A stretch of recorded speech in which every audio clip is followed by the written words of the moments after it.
Shalom semuanya, perkenalkan nama aku Indi Kirana Ernianti, aku dari kelompok Duta. Aku mau sharing cerita aku selama mencari universitas. Hai buat teman-teman yang lagi duduk di bangku SMA. Aku mau ngasih tahu ke kalian, kalau nilai SMA kelas 11-12 itu penting banget loh buat kalian nanti yang mau ikut SNMPTN. Jadi jangan males-males belajar sama ngerjain tugasnya ya. Sistem SNMPTN zaman aku itu kemarin ada yang namanya murid eligible loh. Jadi nggak semua murid bisa ikut SNMPTN. Setiap sekolah dikasih kuota berbeda buat daftarin anak muridnya ke SNMPTN. Tergantung dari jumlah murid dan akreditasi sekolah tersebut. Jadi sistem eligible itu hanya bisa murid-murid yang direkomendasikan sekolah untuk mendaftarkan SNMPTN. Jadi yang menurut sekolah nilainya bagus itu nanti akan direkomendasikan sama mereka untuk ikut SNMPTN. Jadi kalau misalkan nilainya menurut sekolah nilai kalian kurang, ya mereka nggak akan daftarkan kalian ke murid eligible tersebut. Jadi buat kalian yang ada niat buat ikut SNMPTN, ayo berjuang semangat belajar, tingkatin nilainya biar siapa tahu nanti kalau sistemnya masih sama, kalian bisa masuk ke murid eligible itu dan didaftarkan untuk ikut SNMPTN. Nah, tahun-tahun kemarin nih teman-teman, itu bisa kita daftar di universitas di luar daerah asal dengan satu universitas 2 jurusan. Nah, contohnya kayak aku dari Jawa Barat, aku mau daftar ke Universitas Negeri Malang, tapi dengan 2 jurusan berbeda, contohnya bahasa Inggris sama psikologi misalnya. Nah, itu bisa. Tapi pas kemarin SNMPTN itu aku coba, ternyata nggak bisa. Padahal aku udah pikirin matang-matang aku mau daftar di mana dengan jurusan apa. Terus bikin panik banget karena di hari pertama websitenya harus dibuka, itu ternyata nggak bisa. Yang buka itu banyak banget, yang make penuh, jadi websitenya drop gitu loh. Jadi nggak bisa kebuka, error gitu websitenya. Jadi aku baru bisa kebuka di H+2. Itu baru bisa kebuka websitenya. Pas aku buka itu beberapa universitas udah penuh dan universitas yang aku tuju itu udah penuh. Jadi ada cuman universitas sisa-sisa doang yang masih buka. Nah, yang bikin panik waktu itu strategi aku nggak bisa dipakai. Jadi aku ngasal milih universitas dan jurusan yang mau aku incar gitu kan. Pas hari H pengumuman, karena itu ngasal, ternyata aku nggak lolos SNMPTN nih teman-teman. Akhirnya mau cobalah ke SBMPTN. Pas daftar sempat ragu nih karena universitas yang dijangkau buat ikut ujiannya itu yang di Jawa Barat hampir semuanya udah penuh bangkunya. Jadi tinggal ada di ITB Bandung. Itu kan jauh banget ya kalau harus ke Bandung. Akhirnya nanya lah ke orang tua, gimana nih ini ujiannya harus ke Bandung. Terus tanggapan orang tua, ya nggak apa-apa dicoba dulu aja usaha, kata mereka gitu. Ya udah akhirnya daftar, terus belajar. Setiap malam aku belajar nih teman-teman.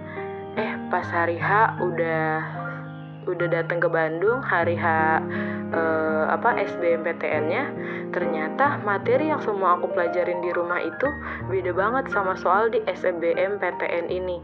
Aku sempat panik kan, tapi kayak ya udahlah bawa dalam doa aja, sampai kayak aduh ini soalnya beda banget gitu kan. Terus pas hari pengumuman dinyatain aku nggak lolos SBMPTN karena ya aku mikir oh ya udah maksudnya aku juga kemarin ngisinya agak rancu, jadi kayak ya sudahlah gitu. Terus akhirnya aku nyoba tes di universitas swasta nih teman-teman, direkomendasiin ke Universitas Sanata Dharma. Tapi setelah dicari-cari informasinya, itu ujiannya harus langsung ke Jogja. Tapi kan jauh banget, tapi ya udahlah akhirnya ke Jogja nih teman-teman, naik kereta sendirian gitu kan. Pas sampai di Jogja ketemulah sama kakakku yaitu Mas Doni, terus dianterin lah ke hotel. Nah terus pas hari ujian, aku kira tuh tadinya materinya sama kayak soal-soal di SBMPTN sama ujian-ujian biasa.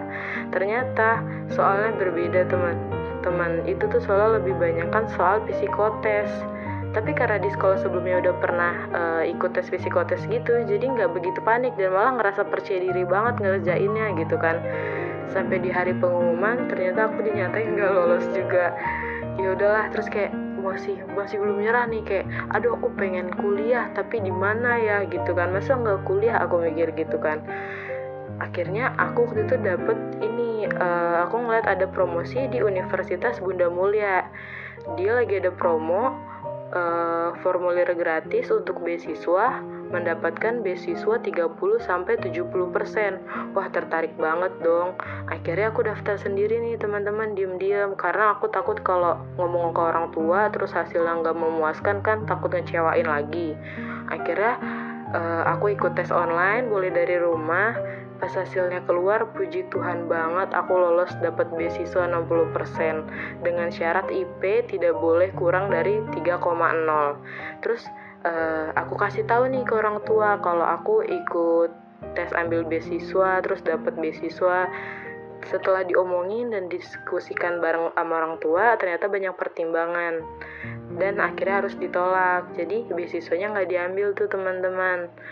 Kayak udah mulai pasrah kan, aduh ini masa mau kuliah di mana, dapat beasiswa ditolak gitu kan. Terus orang tua bilang ya udah kuliah di Bayangkara aja gitu kan. Ya udah akhirnya kuliah nih daftar di Bayangkara. Pas sampai sana ternyata lumayan, aku dapet diskon 50% sampai lulus. Terus deket dari rumah juga kan. Pas ditanya ternyata seleksinya pakai nilai rapot karena nggak ada ujian ya kan.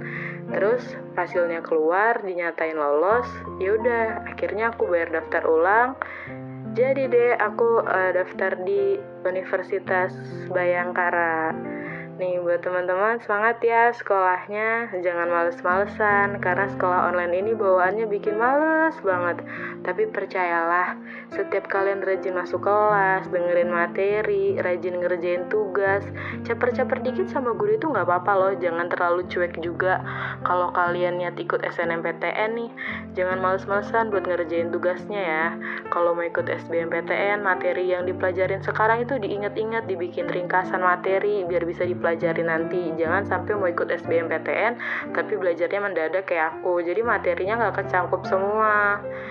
Terus buat teman-teman nih, jaga kesehatannya, selalu taatin prokesnya. Kalau nggak ada kepentingan di luar, jangan keluar dulu. Kita berjuang bareng-bareng biar coronanya nggak melonjak tinggi, biar kita juga bisa ibadah bareng-bareng lagi, memuji nama Tuhan. Oke? Semangat juga buat teman-teman yang lagi menghadapi COVID. Semoga cepat sembuh ya. Kita bawa dalam doa bareng-bareng biar keadaannya bisa pulih kembali. Amin. Terima kasih juga buat teman-teman yang udah mau mendengarkan cerita ini. Sampai ketemu lagi di lain waktu. Dadah.